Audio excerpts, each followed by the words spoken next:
انسان اور جن کی محبت قسط 1 اپریل کے مہینے کا آغاز ہو چکا تھا، مگر مسلسل ایک ہفتے سے ہونے والی بارشوں کی وجہ سے موسم خاصاً خوشگوار ہو گیا تھا۔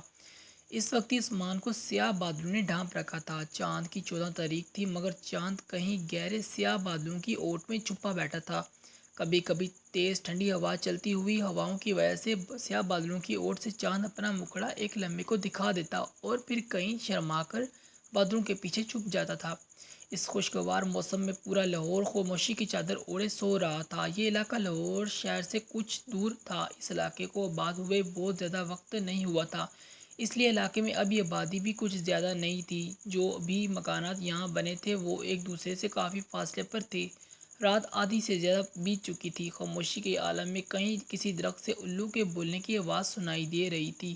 تبھی دور مشرق کی طرف سے ایک سیاہ پرندہ اڑتا ہوا اس علاقے میں داخل ہوا اور ایک حویلی نما مکان کی چھت پر آ کر بیٹھ گیا۔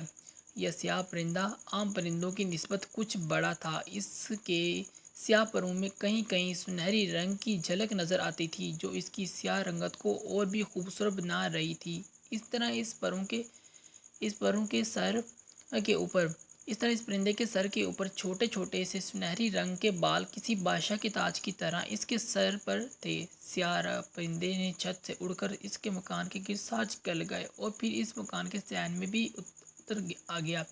7 چکروں کا عمل اس نے اس مکان کے صحن میں بھی دہرایا۔ پھر مکان کے صحن میں بنے ایک فوارے کے کنارے بیٹھ کر مکان کے اطراف میں دیکھنے لگا۔ تبھی اس طرف ایک اور پرندہ اڑتا ہوا اس کے پاس آیا، مگر اس سیاہ پرندے کے پروں میں سرخ رنگ کے پروں کی آمیزش تھی۔ سرخ پروں والے پرندے سنہری پروں والے پرندے کے پاس آ کر بیٹھ گیا۔ سرخ پروں والے پرندے نے عجیب سی آواز نکالی، جس نے اس مکان کی خاموشی کو ختم کر کیا۔ یوں لگا جیسے اس نے اپنی زبان میں کچھ کہا ہو۔ اس آواز کے بعد سنہری پروں والے پرندے نے ایک نظر سرخ پروں والے پرندے کو دیکھا اور آسمان کی طرف پرواز کر گیا۔ سنہری پروں والے پرندے کے اڑتے ہی دوسرا پرندہ بھی اڑ گیا اور چند لمحوں میں ہی دونوں پرندے غائب ہو گئے، یوں جیسے وہاں کوئی تھا ہی نہیں۔ مگر کوئی نہیں جانتا تھا کہ پرندوں کے روپ میں یہ کون تھے۔ ارے لڑکیوں، کتنی دیر ہو رہی ہے؟ تم لوگ ابھی تک یہی ہو؟ دیکھو، شام ہونے کو ہے، تمہارے بابا آتے ہی ہوں گے۔ ابھی گھر جا کر سامان بھی سیٹ کرنا ہے۔ زبیدہ بیگم نے اپنی بیٹیوں کو آواز دیتے ہوئے کہا۔ جی امی، ہم بالکل تیار ہیں۔ سارا سامان تو جا چکا ہے، بس یہ چند کپڑوں کے بیگز ہیں جو رہ گئے ہیں۔ باقی سارا کام ہو چکا ہے، ہم بابا کا ہی انتظار کر رہے ہیں۔ حافظہ نے کمرے سے نکل کر زبیدہ بیگم سے کہا، اور یہ آشو کہاں ہے؟ اس کو میں نے کہا تھا کہ شیشے کا ڈنر سیٹ احتیاط سے پیک کرنا تھا، اس نے یہ کام کیا بھی ہے یا نہیں؟ ایک تو لڑکی بہت ہی لاپرواہ ہے، زبیدہ بیگم نے صحن میں رکھی کرسی پر بیٹھتے ہوئے کہا۔ میری پیاری امی، فکر کیوں کرتی ہیں؟ ہر کام ہو گیا ہے اور آشو ذرا فاطمہ سے ملنے گئی ہے، ابھی آتی ہی ہوگی۔ حافظہ نے کہا، یہ لڑکی ہمیشہ اپنی مرضی کرتی ہے، بھلا یہ کوئی وقت ہے کسی کے گھر جانے کا؟ ابھی تمہارے بابا سامان رکھوا کر آتے ہوں گے۔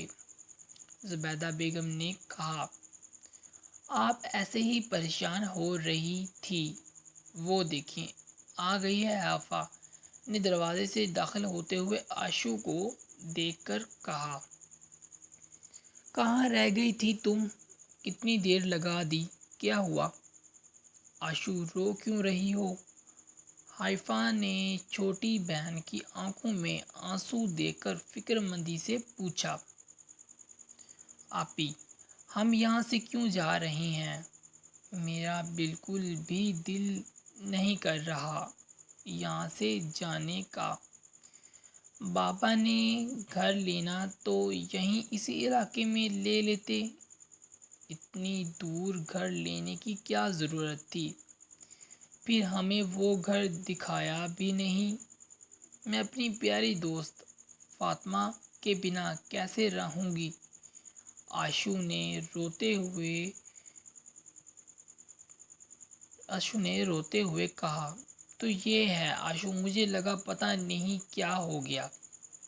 اللہ کا شکر ادا کرو کہ اس نے ہمیں اپنا گھر دیا ہے اور تم ہو کہ رونے میں مصروف ہو۔ اور وہ علاقہ بھی لاہور میں ہی ہے، کوئی لندن میں نہیں جو تم فاطمہ سے ملنے نہیں آ سکتی ہو۔ بابا نے گھر لیا ہے تو کچھ سمجھ کر ہی لیا ہوگا۔ تم نہ اپنے چھوٹے سے دماغ پر زیادہ مت دو۔ چلو شاباش، اندر کمرے میں سے اپنا بیگ لے کر آؤ۔ اور حافظ نے ڈانٹتے ہوئے کہا۔ ہاں جی آپی، آپ کو کبھی بابا کی کوئی بات غلط لگی ہے جو اب لگے گی؟ اور میں نے نہیں اٹھایا رہی، بیگ خود ہی ڈرائیور اٹھا کر لے آئے گا، آشو نے منہ بناتے ہوئے کہا۔ تم دونوں کی باتیں ختم ہو گئی ہوں تو اپنے بابا کو کال کر کے پوچھو کہاں رہ گئی ہیں زبیدہ بیگم، جو اتنی دیر سے دونوں بہنوں کی باتیں خاموشی سے سن رہی تھی، ان کی طرف دیکھ کر بولی۔ ہاں بھائی، سب تیار ہیں، چلیں پھر اپنے گھر۔ ہمارا نیا گھر ہمارے منتظر ہے۔ اس سے پہلے کہ حافظ کال کرتی، شیخ کمال یہ کہتے ہوئے گھر میں داخل ہوئے۔ جی بابا، ہم سب تیار ہیں، بس آپ کا ہی انتظار کر رہے تھے، حافظ نے کہا۔ بس چلو بیٹا، پھر دیر کس بات کی ہے؟ باہر گاڑی میں چل کر بیٹھیں، میں کمروں کو تالا لگا کر چابی خاور صاحب کو ملازم کو دے دوں۔ اور ہاں، یہ صحن میں جو بیگ رکھے ہیں ان کو بھی گاڑی میں رکھ دو، شیخ کمال نے ساتھ آئے ہوئے لڑکے کو کہا۔ شیخ کمال کی فیملی اب گھر سے باہر کھڑی تھی جب شیخ کمال نے گھر کے مرکزی دروازے کو تالا لگایا اور خاور صاحب کو ملازم کو چابی دے دی۔ اس گھر کے مالک تھے۔ شیخ کمال کی فیملی کو اس گھر سے رخصت ہوتے ہوئے دیکھ کر آس پاس کے لوگ پھر سے ان کو الوداع کہنے ان کے گھر کے سامنے جمع ہو گئے۔ سبھی لوگ کو الوداع کہہ کر شیخ کمال کی فیملی گاڑی میں جا کر بیٹھ گئی۔ کتنا مشکل ہوتا ہے نہ کسی کو الوداع کہنا، کسی جگہ کو چھوڑنا جہاں سے آپ بہت سی یادیں وابستہ ہوں۔ نم آنکھوں کے ساتھ حافظ نے گاڑی میں آخری نظر ڈالی۔ وہ 10 سال کی تھی جب وہ اس گھر میں اپنی فیملی کے ساتھ آئی تھی، اور اب 13 برس بعد وہ اس گھر کو الوداع کہہ رہی تھی۔ کار اپنی منزل کی طرف چل پڑی اور حافظ نے پھر ایک بار پیچھے مڑ کر اس گھر کو دیکھا جو دھیرے دھیرے ان کی آنکھوں سے اوجھل ہو رہا تھا۔ ہر منظر کہیں پیچھے وقت کو دھول میں گم ہو رہا تھا۔ وہ جو پرانی یادوں میں کھوئی نئے گھر کے بارے میں اسی سفر کے دوران سوچ رہی تھی، اس بات سے ناواقف تھی کہ نئے گھر میں کون سی آزمائش اس کی منتظر ہے۔